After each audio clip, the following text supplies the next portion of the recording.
Vamos a hablar de carcinoma hepatocelular. Sí pienso que es uno de los tumores que tiene como más opciones y nos puede como mover un poquito más. Obviamente el sistema de salud nuestro probablemente no nos ayude mucho para lo que está pasando en hepatocarcinoma, pero creo que independiente de esto es un tema muy interesante. Para recordar, esta es una enfermedad que requiere obviamente de un daño que realmente toma mucho tiempo para hacer cambios a nivel hepático y llegar a estos estados de fibrosis, cirrosis, donde comienzan todas las características, digamos, subclínicas y clínicas del hepatocarcinoma.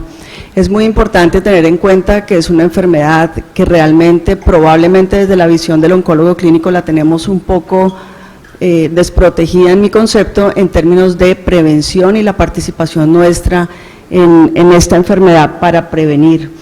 Sabemos los factores etiológicos más conocidos, las hepatitis, el abuso de alcohol, las enfermedades inflamatorias hepáticas, las esteatosis hepáticas, los desórdenes metabólicos, los carcinógenos ambientales y pues obviamente las medidas de prevención primaria, secundaria, el screening que no lo tenemos implementado en este lado del mundo muy bien, pero que en el mundo asiático sí está más implementado y obviamente las medidas de prevención terciaria.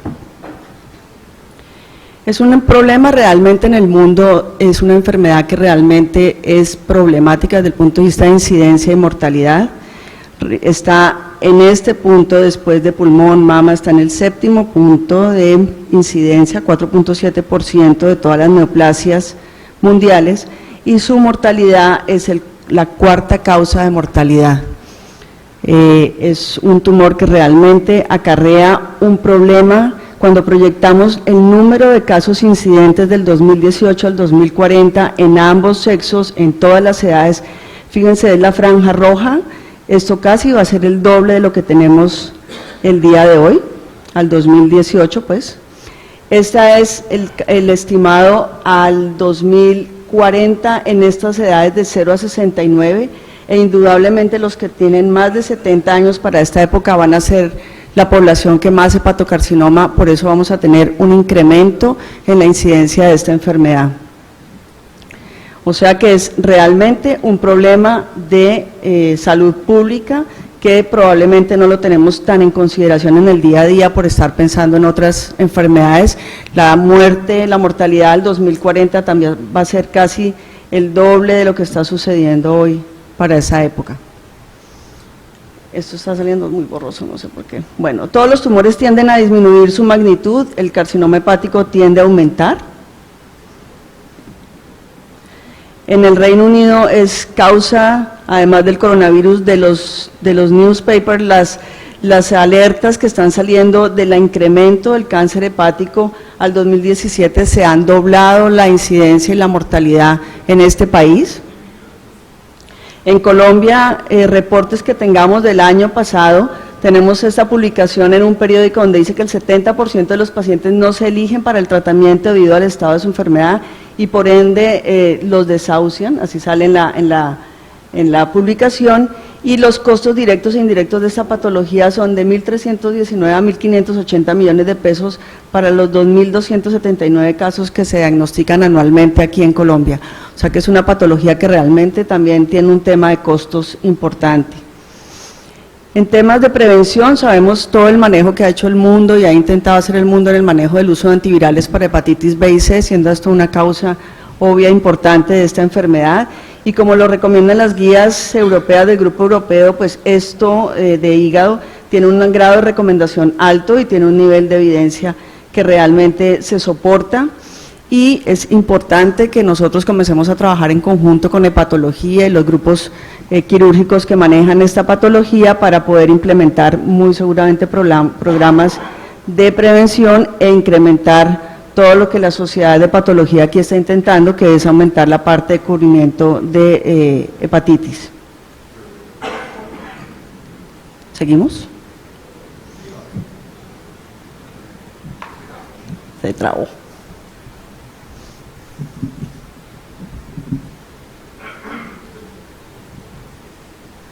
En Estados Unidos por primera vez ahora sale un artículo donde se demuestra la disminución del hepatocarcinoma, muy probablemente por la intervención en la hepatitis B, más que por una disminución real del problema, pero hay un aumento en este grupo etario de más de 65 años, que son los baby boomers, donde se sabe que estos casos van a aumentar. Es importante tener en cuenta que la obesidad, el alcohol, van a ser factores de riesgo que nos van a seguir incrementando esta enfermedad, así logremos controlar la parte de hepatitis. El café puede ayudarnos a disminuir con un nivel de recomendación como un efecto antiinflamatorio, lo recomiendan las guías internacionales.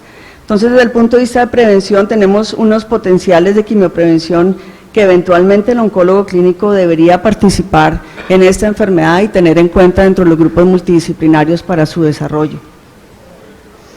El seguimiento hace parte de esto y ayuda también a disminuir los costos por año de esta enfermedad. Este algoritmo en hígado cirrótico, no sé cuántos de nosotros realmente lo conocemos y lo manejamos en los grupos interdisciplinarios para disminuir la enfermedad avanzada en el hepatocarcinoma, y creo que es muy importante tenerlo en cuenta y considerarlo dentro de los grupos multidisciplinarios para lograr establecer eventualmente diagnósticos más tempranos en una enfermedad compleja y costosa. El pronóstico de este tumor depende de su tamaño, el número, la invasión vascular, la enfermedad metastásica, los niveles de alfa-fetoproteína y la diferenciación histopatológica que tenga. Igualmente están los scores que conocemos muy bien, que es el Child-Pugh, que nos ayuda para la discriminación y el ingreso de los pacientes a los diferentes estudios, y el poder hacer un screening temprano, un manejo adecuado de la enfermedad, muestra cómo en diferentes países del Oriente y del Occidente se comporta la enfermedad completamente diferente, o sea que la prevención, así nos parezca un tema un poquito aburridor y un poquito poco fuera de foco en el diario trabajar nuestro, es importante porque realmente los resultados de supervivencia cambian en los pacientes y se detectan en un momento adecuado de la enfermedad. El oncólogo indudablemente tiene que trabajar dentro de un grupo multidisciplinario y en este tipo de tumores sí que se requiere, ojalá, lo hemos hablado varias veces con las personas de la ACHO, pudiéramos comenzar a ser nosotros los que hiciéramos el registro nacional de hepatocarcinoma. Tenemos grupos interdisciplinarios de manejo importantes en el país en trasplante, pero creo que la visión del oncólogo en nuestro país no hace mucho énfasis en esta enfermedad y creo que es importante. Sabemos toda la estadificación y las estrategias de terapéuticas que están basadas en el programa de Barcelona, con todo lo que nosotros manejamos a diario, que esto obviamente no es nuevo para ustedes, y sabemos que es una enfermedad que tiene muchísimos mecanismos moleculares que pueden ser target terapéuticos eventualmente y que se han intentado durante muchísimo tiempo para poder, digamos, mejorar las estadísticas de supervivencia y el manejo de esta enfermedad. A pesar de eso y a pesar de que existen muchos targets moleculares, vamos a hablar de las primeras líneas de tratamiento sistémico en hepatocarcinoma no resecable. Vemos que realmente la supervivencia de los medicamentos que tenemos, el lenvatinib, el sorafenib, son realmente supervivencias que no nos llegan a más de 14 meses.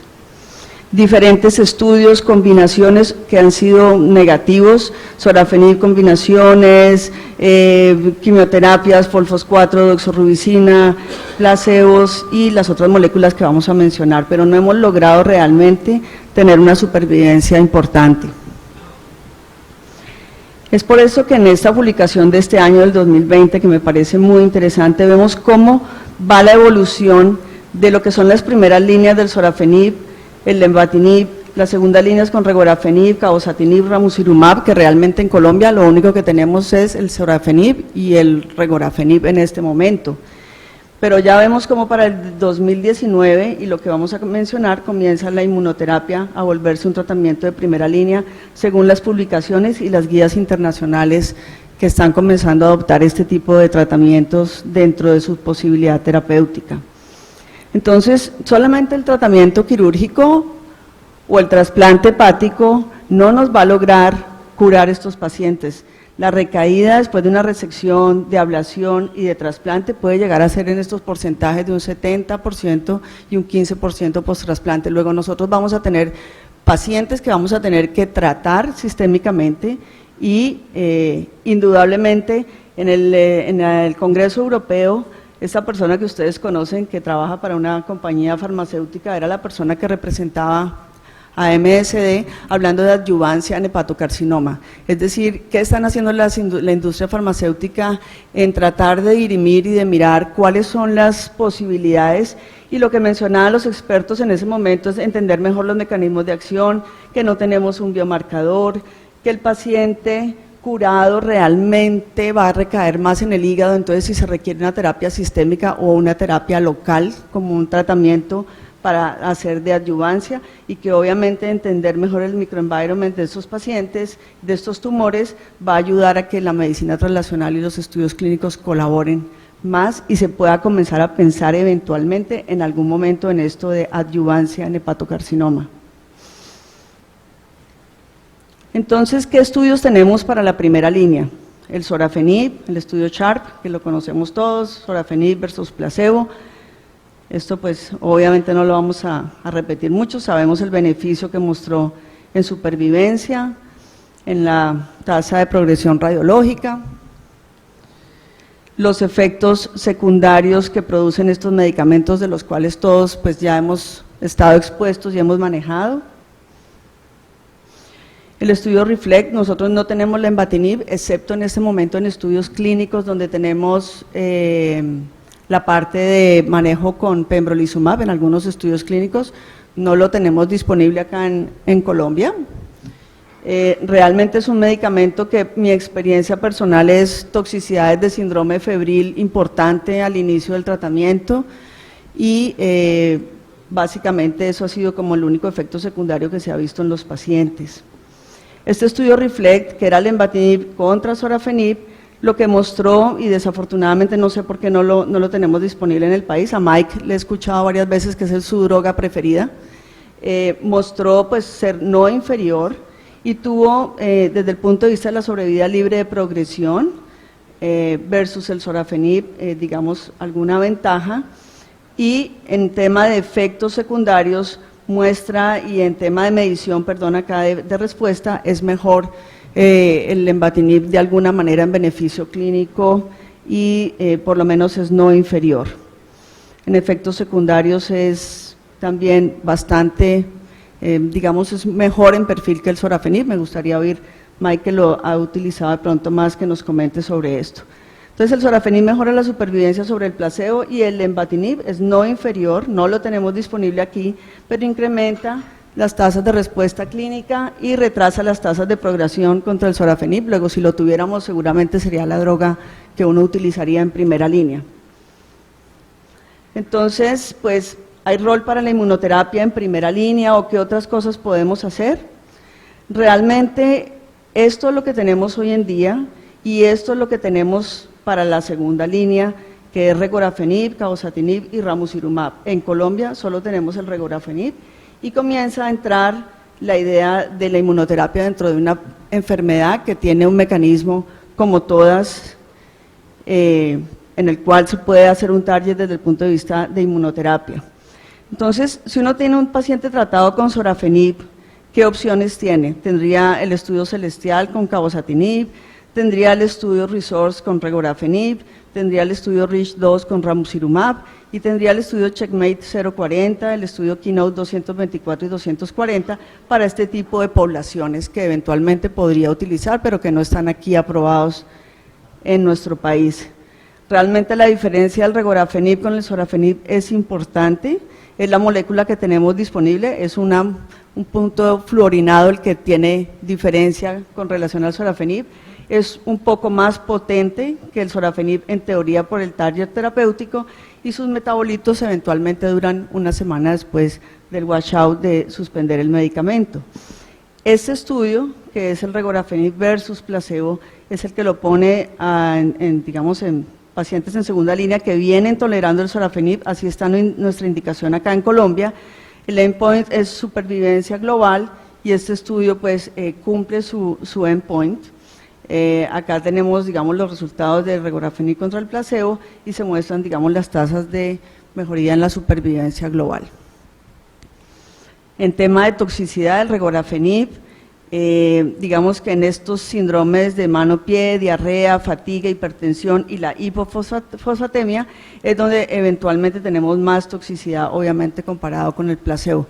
La experiencia personal con el regorafenib no es en esta enfermedad específicamente en este momento, pero dos pacientes que he podido utilizar realmente han hecho toxicidad importante metabólica con hipofosfatemias severas. No sé en la utilización de ustedes quién lo ha podido utilizar, si podemos discutir qué toxicidades han tenido más adelante.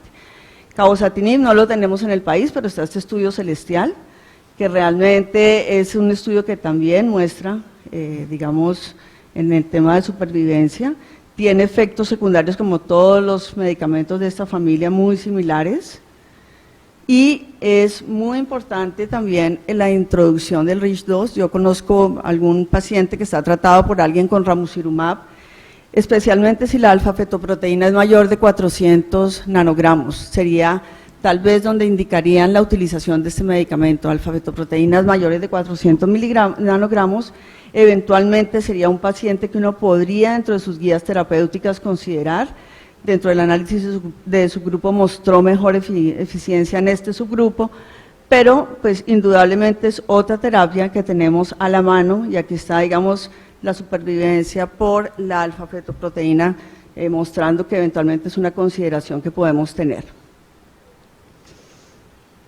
En términos de toxicidad, el ramucirumab es menos tóxico que los agentes que tenemos, que el mismo sorafenib, que el mismo regorafenib.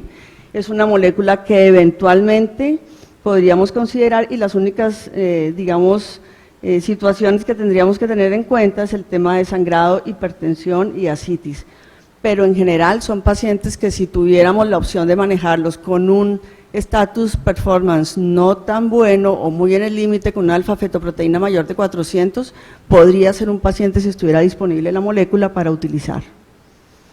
Hoy solo podemos hacer sorafenib, regorafenib y pasar los pacientes en estudio clínico es pues lo que yo veo disponible acá en Colombia. Entonces, ¿cómo secuenciaría si los tuviera todos? Mi opinión, regorafenib, paciente en progresión tolerando al sorafenib, cabozantinib hasta 2 tratamientos previos e intolerancia al sorafenib, ramucirumab, alfa-fetoproteína mayor de 400 con un mejor perfil de toxicidad. ¿Y dónde podría dejar hoy en día yo la inmunoterapia? Indudablemente, pues, inmunoterapia en cáncer de hígado tiene todos estos targets eventualmente para mirar, están todos estos estudios que vienen en curso y esto comenzó como segunda línea. El nivolumab y el pembrolizumab en estos estudios mostraron estas tasas de respuesta del 14%, duración de la respuesta de 16 meses, más de 9 meses, y dado que hubo estos resultados, estudios como el Checkmate 040 demostró que los pacientes en combinación de nivo-ipi, nivo solo o nivolumab, siguiéndola después de la inducción, estos pacientes mostraron tener unas tasas de respuesta adecuadas que llegan a ser del 32 al 31%, que es lo que se mantiene y es lo que se replica eventualmente con atezolizumab en el último estudio, que es lo que vamos a presentar al final. Las respuestas de la inmunoterapia son independientes de la carga tumoral, de si la enfermedad es extrahepática o de si hay un gran componente vascular. Eso es muy importante porque acuérdense los criterios de inclusión y exclusión de los diferentes estudios para los inhibidores de tirosina quinasa. Luego, independiente del perfil, digámoslo así, del fenotipo del paciente, la supervivencia global y las respuestas objetivas de la inmunoterapia se ven y se mantienen en algunos pacientes. Igual, la combinación de medicamentos como el lenvatinib con el pembrolizumab, que es el de los estudios que estamos participando, han mostrado tasas de respuesta hasta el 32%, muy similares a lo que mostrábamos en los estudios anteriores, que son estudios fase 1, fase 2, y todo este background es el que nos hace pensar que la inmunoterapia debería de estarse posicionando en el manejo del hepatocarcinoma. Entonces, si en segunda línea nos estaba dando esos respuestas, ¿por qué no pensar en primera línea? Y vienen estos estudios, el Checkmate 459 de nivolumab versus sorafenib, Este estudio utilizaba nivolumab 240 miligramos cada 2 semanas hasta progresión de la enfermedad, toxicidad inaceptable o pues que el paciente se retirara del estudio, versus sorafenib, la dosis estándar. Este estudio, ¿sí?, logró mostrar la parte de supervivencia global y de sobrevida libre de progresión. No fue muy diferente, pero estos pacientes, acá en mi concepto, en esta parte de la curva, fíjense que estamos hablando de 36 meses acá de sobrevida global en esta área de la curva. Indudablemente, pues a los 12 meses se ve algún beneficio de la parte de la inmunoterapia, a los 24 meses, y esto es lo que yo creo que vemos en otras patologías que nos debe llamar la atención y empuja pues la introducción de este tipo de terapias en el hepatocarcinoma. Las terapias que pueden recibir después de esta primera línea de inmunoterapia los pacientes, pues evidencia, digamos que esto era muy al investigador, inhibidores de tirosinquinasa, quimioterapia, otro agente investigativo, otro agente inmunoncológico, terapias locales, radioterapia, cirugía. Realmente después de inmunoterapia lo que tenemos es una opción de tratamientos, y secuenciar yo creo que va a ser una de las cosas que va a ser un reto en esta enfermedad.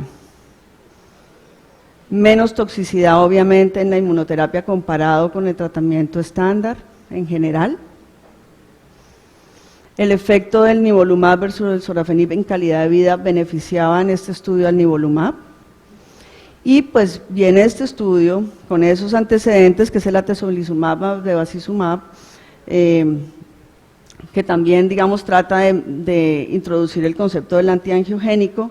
Se abren estos 3 brazos de tratamiento. Aquí se ve como el brazo de atezolizumab más bevacizumab, digamos, la mediana de sobrevida libre de progresión mejora comparado con el atezolizumab solo. Y viene el estudio de diseño, que es el IMbrave 150, con todo ese background que traíamos, que es pacientes con enfermedad avanzada, localmente avanzada o metastásico o hepatocarcinoma no resecable, sin tratamiento sistémico previo. Esto es primera línea, estratificado por regiones del mundo, con un ECOG de 0 a 1, con invasión macrovascular y o enfermedad extrahepática, y la alfa-fetoproteína, el baseline de la alfa-fetoproteína podía ser menor de 400 o mayor de 400. Este es el brazo del atezolizumab, el brazo del sorafenib, y pues estos son los endpoints, la sobrevida global y la sobrevida libre de progresión medida por RECIST 1.1, que es una de las cosas que yo creo que es importante. ¿Cuántos de nosotros realmente tenemos en un tumor como este la posibilidad de que nuestros radiólogos además nos midan estrictamente el criterio del estudio, que es el RECIST 1.1? No sé si ya todos tenemos ese beneficio de lectura, pero aún en las mejores instituciones no es fácil. Este estudio mostró su objetivo primario, que es la sobrevida global. Va mostrando una clara beneficio sobre el sorafenib. La sobrevida libre de progresión también va mostrando, digamos, en el análisis interino, en el análisis primario que fue presentado ahorita en ASCO del 2020, va mostrando el beneficio. Esta es la gráfica del Kaplan-Meier. Tiene efectos, digamos, desde el punto de vista de seguridad, es un esquema seguro. Todos los análisis de calidad de vida se mantienen en el lado digamos, aprobar este tipo de terapias, y pues realmente no se ve una mayor toxicidad ni un deterioro en estos síntomas relacionados a la combinación. Se ha hecho también un análisis en subgrupos de poblacionales. Ya hicieron la primera presentación en la población china, por ejemplo, como estaba estratificado por poblaciones, y sigue dando resultados positivos independiente de la población. Hay otros estudios, pembrolizumab versus lenvatinib, que son probablemente los que están ahora corriendo. Está el durvalumab y tremelimumab para hepatocarcinoma no resecable, también en primera línea. Está este estudio Himalaya, está este estudio Cosmic, o sea que nosotros, y está este estudio Checkmate 9DW, también de nivolumab más ipilimumab en primera línea para estos pacientes. O sea que nosotros pasamos de tener este tipo de tratamientos a tener hoy en día un estudio publicado en ASCO GI de atezolizumab y en primera línea, realmente como lo mostrábamos el INBRAVE, tenemos ya algunas guías que nos están dando cómo manejar estos publicados recientemente en el Journal de Patología, las toxicidades de estos medicamentos. Tenemos en este momento una secuencia de tratamiento que en Colombia no tenemos el problema para pensar, porque las guías del NCCN del 2019 todavía siguen diciendo, no han incluido obviamente este estudio del INBRAVE porque no está la publicación, es un análisis interino, pero realmente en muchos sitios como el algoritmo, como vamos a ver del Clínico de Barcelona, ya lo están poniendo como una opción de primera línea porque realmente impacta y cambia, no sé en Estados Unidos si ya está aprobado para primera línea, todavía no está. Pero es algo que nos tiene que hacer pensar que nosotros, en este momento que tenemos desde el 2007, 2019, 2020, nos llega atezolizumab y en este estudio con bevacizumab. Este estudio está acá, pero muy seguramente los que vienen en secuencia nos pueden cambiar eventualmente este orden, puede que salga otro estudio con el pembrolizumab, otro estudio con inmunoterapia, que nos comienza a cambiar el orden de manejo, pero hoy en día tenemos aquí sorafenib o lenvatinib donde está disponible, tenemos la posibilidad, eventualmente si hay alguien de una aseguradora que le cubra sus tratamientos, ¿será que la ponemos en atezolizumab y bevacizumab, sabiendo ese estudio del INBRAVE? Y si nosotros hacemos eso y esta primera línea, que hoy en día, por esa publicación, no sé qué opinen ustedes, si nosotros tuviéramos todos los recursos, cambiaríamos eventualmente nuestros pacientes a atezolizumab más bevacizumab en primera línea, y qué haríamos con nuestras segundas líneas eventualmente y nuestras terceras líneas. Entonces, esto es una diapositiva tomada del Congreso Europeo, de lo que comentan los del Grupo de Barcelona, y realmente lo que hay es, pues para nosotros nuevamente, tenemos nuestra primera línea un TKI y en nuestra segunda línea pues otro, el regorafenib, pero el mundo del hepatocarcinoma se está moviendo a situaciones más complejas y a incluir tratamientos mucho más amplios. Si vemos cómo hacen la decisión o cómo comentan en el Barcelona que hacen la decisión clínica para iniciar los pacientes, cogen su base, su algoritmo base, y miran seguridad, calidad de vida, las tasas de respuesta y la racionalidad y cómo está esto en el data, en el mundo real. Lo que se busca, si uno es muy pragmático, es mejorar la supervivencia de su paciente. Si esto es así, pues deberíamos usar atezolizumab y bevacizumab porque esa es la evidencia que tenemos. Y nos quedaríamos eventualmente para segunda línea, sin opciones, tercera línea, pues sin opciones, aunque sabemos por los estudios de nivolumab que presenté que se siguen inhibidores de tirosina quinasa, terapias locales, bueno, múltiples terapias que se pueden utilizar. Si uno tiene un paciente muy crítico que le pregunte a uno, pero ¿será que voy a recibir otra terapia? ¿Voy a necesitar otra segunda línea? ¿Usted qué me va a dar si me pone atezolizumab y bevacizumab? ¿Qué opción me va a ofrecer? ¿Qué evidencia científica tengo yo para esto? Pacientes como yo fuimos incluidos en este estudio, tenemos tratamientos alternativos, cada cuánto tengo que venir a aplicarme el medicamento, y si uno mira los estudios del lenvatinib, de sorafenib, ellos tenían unos criterios de exclusión que este estudio no lo tiene, y eventualmente uno tiene que tener en cuenta esto para la segunda línea de su paciente, porque si la segunda línea va a ser alguno de estos y estaban con estas características que como mencionaba en la inmunoterapia no son criterios de exclusión, pues es interesante saber con qué lo va uno a secuenciar. Y lo otro es si el lenvatinib eventualmente es o no diferente, si uno tuviera la posibilidad de utilizarlo, es un TKI diferente obviamente al sorafenib. Entonces, lo que proponen ellos es dejar atezo bevacizumab en primera línea, los que tengan pues sorafenib o que tengan Lenvatinib, pues dejarlo en primera línea, y eventualmente la segunda línea, si comenzamos por inmuno, tendríamos interrogantes de cuál sería nuestra secuencia ideal. Si comenzamos por nuestro estándar, pues lo que tenemos en este momento, y nuestras terceras líneas en este momento serían, con la excepción que sería muy interesante poder disponer en el país de ramucirumab para esta indicación en ese subgrupo de pacientes que yo mencionaba. O sea que el algoritmo terapéutico de hepatocarcinoma realmente se complica, y si nosotros escogemos la primera línea, de ahí para adelante tenemos que pensar muy bien cómo vamos a secuenciar nuestro paciente, porque vamos a tener ciertas limitaciones terapéuticas en relación a las publicaciones y los estudios que existen. Como les mencionaba, las guías de la NCCN a hoy no la han cambiado, seguimos con el sorafenib o lenvatinib, y como siguientes líneas el regorafenib. Esa sería la conclusión de esto. Muchas gracias.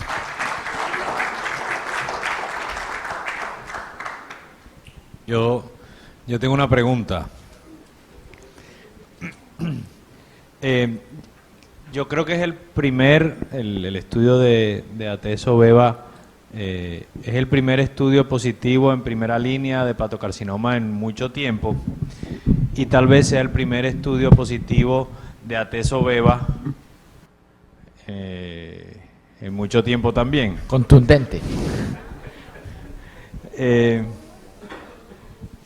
No. Sí, no, mentira, estoy mamando gallo. De Atezo-Beva en monoterapia me refiero. O sea, sin quimio. Biterapia. Bueno, que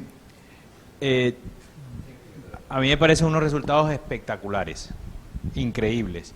Y yo creo que tenemos muchísimos pacientes que se podrían beneficiar de un acceso expandido, de algo que nos pudiese ayudar a tratarlos mejor, porque el paciente que progresa a Nexavar es muy difícil que pueda llegar a tolerar una segunda línea de más Nexavar. Entonces, yo no sé si tú has preguntado a la gente de Roche, que casualmente está aquí,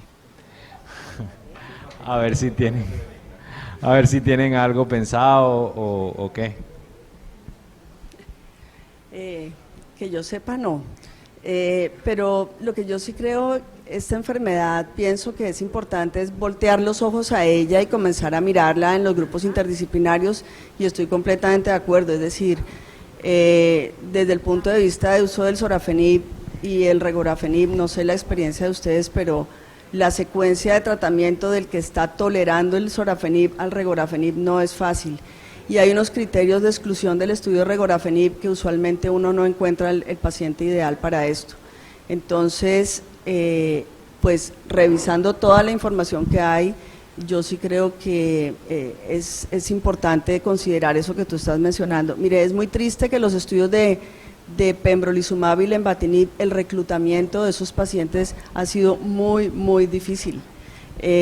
No tenemos casi remisión de los pacientes, los criterios de inclusión son muy estrictos, la lectura de imágenes de la trombosis de la porta y la estadificación de la trombosis de la porta, vemos que los radiólogos aún en mi institución no estaban entrenados, y hay trasplante hepático para dirimir muchas veces, es decir, el radiólogo que no está en el grupo de trasplante y lee la imagen, no la lee adecuadamente. El que está en el grupo de trasplante obviamente sí, pero el que no, que es el del día a día, no lo hace.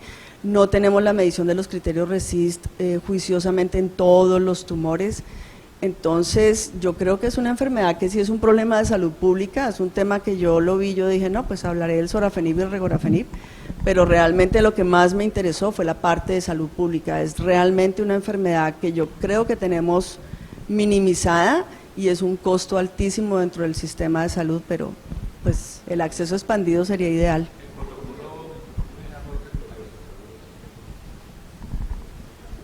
Un comentario, me pareció entender que dijiste que el ramucirumab no lo teníamos disponible y sí lo tenemos para hepatocarcinoma. ¿Para hígado? Sí, lo tenemos en segunda línea, siempre y cuando cumpla el criterio del estudio, que era más de 400 nanogramos de alfa-fetoproteína en segunda línea. Ya tiene INVIMA, y Y pues no que uno lo necesite mucho, pero ahí está, ¿cierto? Sí, alguien pues, alguien no está haciendo bien su trabajo, porque yo tampoco sabía. yo lo hice, yo lo reporté en ¿Quién Consultor Salud. ¿Quién sabía? ¿Cierto? No sé, Sí, no, no, sí saben. no te ahora sí pongas saben. bravo, no te pongas... Lo que pasa, Era, no. ¿Cierto? Era un pequeño. Ese Yo era sé el que yo sé que yo di la noticia en Consultor Salud. no, quería primero agradecer a Marcela porque excelente la conferencia, muy actualizada, un tema. Primero eso, o sea, el estudio de Pembro-Lemba, que sería tremendamente atractivo, un reclutamiento muy malo, se cerró el viernes, increíble eso. Entonces, si yo fuera Roche, entre comillas, si está tan malo eso, ¿qué va a dar un acceso expandido de Ateso Beba si en una cosa gratis no la dieron? Sé que están buscando, no digo que no, pero es de pensar, porque si no mandaron eso con un estudio absolutamente con todo para el paciente, increíble. Ahora, creo que la aprobación va para mediados del año entrante y ya se va a empezar a trabajar en eso. Pero espérate, te digo. Segundo problema, ¿por qué no han hecho conseguir un Childbook A con LH más de 400 del ramo? Entonces, todos estos estudios tienen ese problema que son para Childbook A, nosotros no tenemos eso, ¿no? Tenemos todos B. Entonces, es jodidísimo. Claro, porque nadie está preocupado de que si te gastas la inmuno en la primera vez, o lo que te estás preocupado es que todas estas cosas son para el A y nosotros no tenemos eso. Entonces, por eso es que creo que estamos todos de acuerdo que cualquier combinación de esas, ojalá que la tuviéramos, pero no está estrictamente como los estudios fueron hechos. Segunda, uno de los problemas que no se sabe tanto cómo sirve la inmuno es que estos pacientes ni siquiera están biopsiados.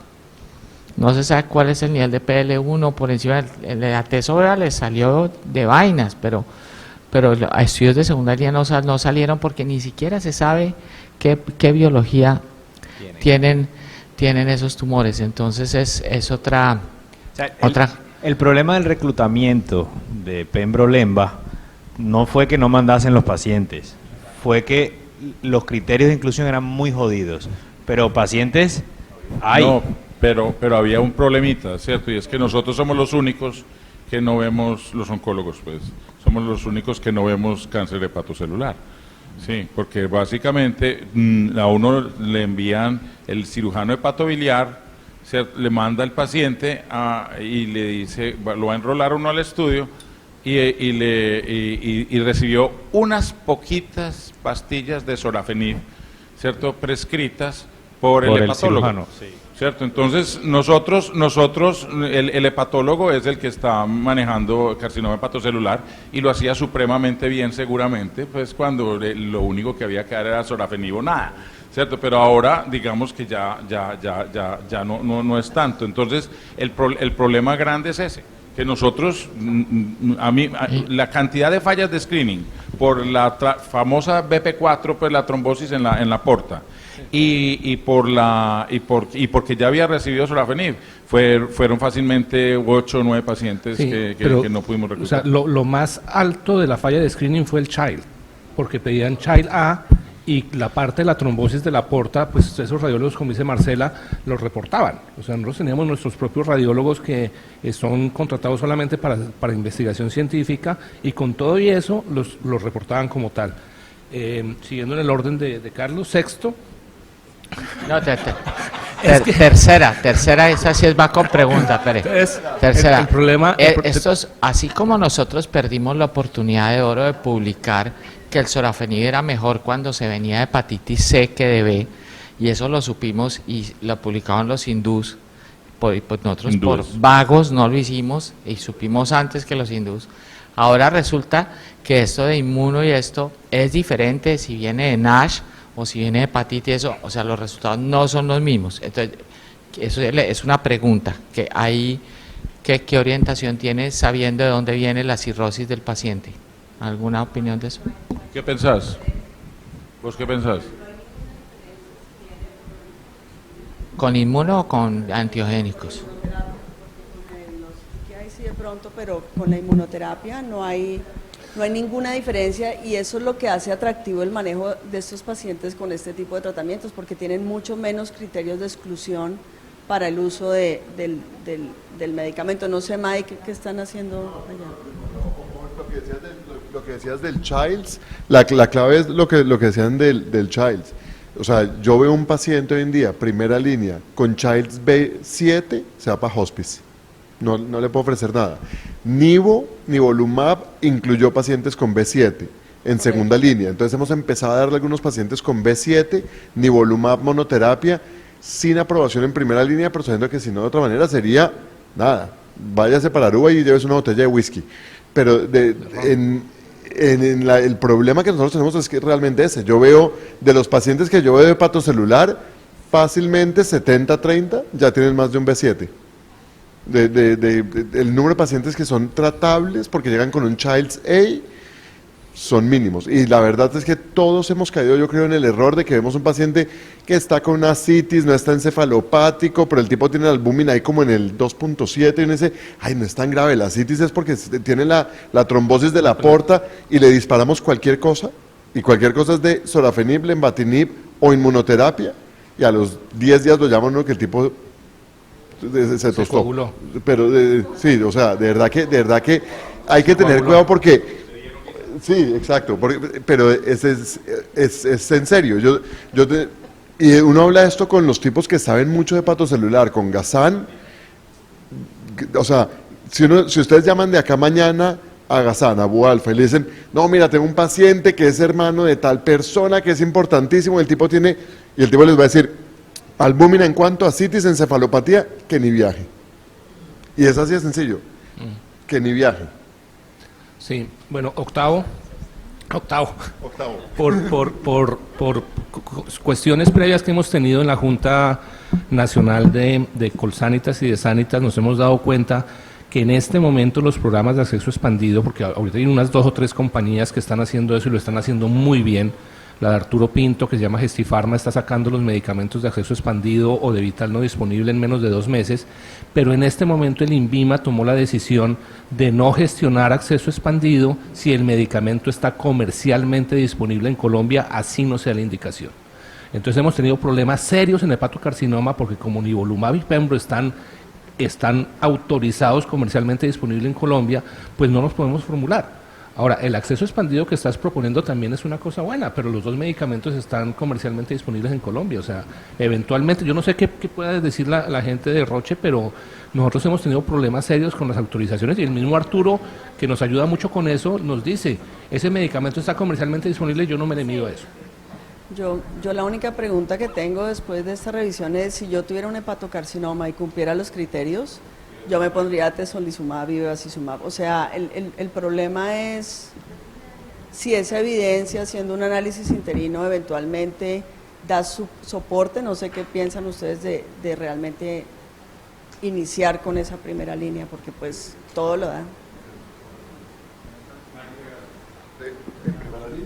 Lo que pasa es que nosotros no tenemos atezo beva aprobado en primera línea tampoco, pero va a ser un lío. El lío grande es que regorafenib en Estados Unidos está aprobado y eso está en el label. O sea, si uno mira lo que llaman el package insert de regorafenib es después de progresión de sorafenib. Y eso, las compañías de seguros se agarran de eso. Los tipos se agarran de esas cosas. Entonces, listo, si yo trato al paciente, que es lo que decía Marcela de la secuencia, yo trato al paciente con atezo beva, me quedé en segunda línea.